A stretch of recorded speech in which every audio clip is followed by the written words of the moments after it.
Hola, mi nombre es Pía Acevedo, soy historiadora, doctora en estudios urbanos, investigadora en el campo de los estudios patrimoniales a nivel nacional y actualmente también soy docente de la Escuela de Historia y coordinadora de la mención de gestión cultural de la Universidad Finisterra. El patrimonio emerge, ¿no?, como una especie de dar cuerpo a las naciones, dar material, vestigio, estos somos, ahí tienes las huellas de lo que son.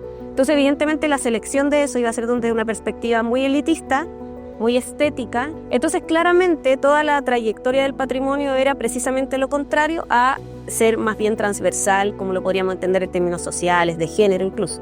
No existía esa posibilidad. Entonces, esto es súper reciente en cuanto a poder decir, ok, están estos patrimonios, ¿no?, más bien grandes en términos de su envergadura, atractivos en términos estéticos, palacios, ¿cierto?, casonas, en fin. Pero esa es una porción del patrimonio, porque el patrimonio además no es el objeto, no es lo físico, sino es el proceso que selecciona algo y lo convierte en, digámoslo así, ¿no?, valioso.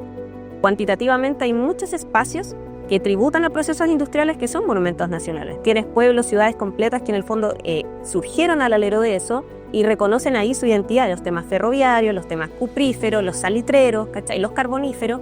Además, bueno, tenemos equipos de fútbol, o sea, hay una serie de identidades, ¿cierto?, conviviendo a lo largo del territorio nacional, que el surgimiento de ello es en torno a la industria. El patrimonio viene, en este caso, cuando se conversa, las personas se reúnen, cuestionan lo que les representa, ¿no? Permite, por ejemplo, generar un diálogo, articular ciertos tejidos sociales. Y además, claro, también aporta a la autoestima más colectiva. O sea, cuando tú efectivamente encuentras que hay algo que te representa, que otros vienen a observar, que pretenden conocer, que les interesa saber más de ello, claro, hay un tema que es bien significativo para la autoestima en términos grupales. El patrimonio industrial es interesante porque es una tipología relativamente reciente. La definición es bien amplia, pero también a mí me parece profundamente atractiva, porque desde una perspectiva te dice son estos edificios, fábricas, conjuntos, ¿ya? Ahí hay un salto importante desde lo monumental a más bien lo integral, o sea, ya no ves edificios aislados, sino que ves territorios con una serie de edificios que se entrelazan y están vinculados. Y además la consideración a los hombres, mujeres y niños que asisten a esos procesos patrimoniales y que por tanto generan identidades en torno a esto. Yo llego primero a acercarme a través de un proyecto a El Salvador, que es la última ciudad del cobre habitada en Chile, que se enmarca en 4 otras ciudades, ¿no? Sewell, Chuquicamata, Potrerillos y El Salvador. Y ahí, claro, trabajar no desde el espacio propiamente tal, sino cómo las personas se relacionan con ese espacio. ¿Qué significa habitar ahí? ¿Por qué son la última ciudad del cobre? ¿Cómo se sienten ellos al vivir en la última ciudad del cobre, ¿no? Producto de la investigación llegamos a otro caso similar, que era Cerro Sombrero. Y entonces ahí empezamos como a trabajar con el equipo, ¿no?, literatura en particular, y nos dimos cuenta que efectivamente era todo un despliegue urbano, arquitectónico y social de la Empresa Nacional del Petróleo. Y ahí es muy atractivo en ese sentido porque la Empresa Nacional del Petróleo es una de las empresas más longevas del Estado y tuvo en su contexto, ¿no?, mediados del siglo XX, toda esta lógica soberana, modernizadora, articuladora de un territorio que hasta ese entonces estaba dominado absolutamente por los capitales privados, que era la ganadería ovina.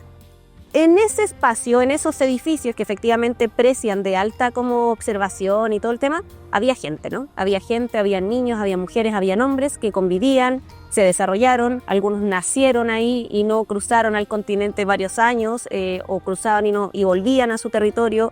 Entonces eso es, desde las memorias, desde las comunidades, es algo que efectivamente, en mi caso, ¿no?, y a las personas con las que trabajo, nos llamaba mucho la atención. Este libro se denomina Arquitectura y Sociedad Petrolera en el Fin del Mundo, Campamentos en Apinos en Tierra del Fuego, y es un libro que viene como a recoger varios años de experiencia en el territorio. El libro, tal como el título lo alude, tiene una mixtura entre los aspectos arquitectónicos, urbanos y espaciales de la zona norte de la isla de Tierra del Fuego, y también están los aspectos sociales y los aspectos paisajísticos. Y este es un catálogo. Partimos el 2014 y hemos hecho una serie de acciones que han sido bien consecutivas. Entonces hicimos un producto y en el 2015 se cumplían 70 años del descubrimiento del petróleo y nosotros le propusimos en algún minuto al Museo Histórico Nacional poder hacer una exposición sobre él. Y este libro, que es como un libro objeto, le denominan algunos, ¿no?, porque tiene como otra estética, es el catálogo resultado de esa exposición. Y la exposición evidentemente tuvo una visión mucho más social, mucho más comunitaria.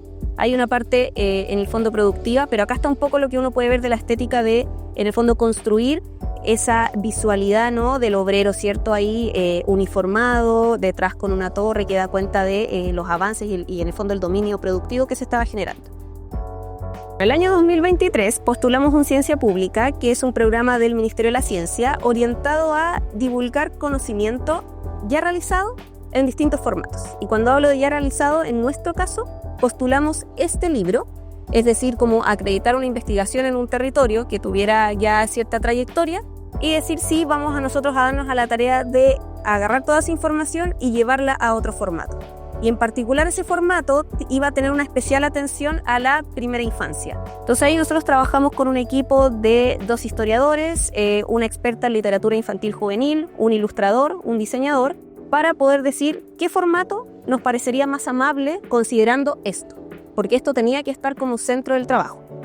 Y en ese sentido llegamos a esto, ya que esto es un kamichibai, que es una técnica de narración oral, en este caso, que se basa en una experiencia japonesa, pero que lo que permite, ¿no?, es generar guiones para contar una historia y que los niños y las niñas tuvieran una alta participación en cuanto a la experiencia de la mediación lectora y que además pudieran quedarse con algo y que pudieran, en el fondo, generar empatía a raíz de lo que nosotros construimos como guión.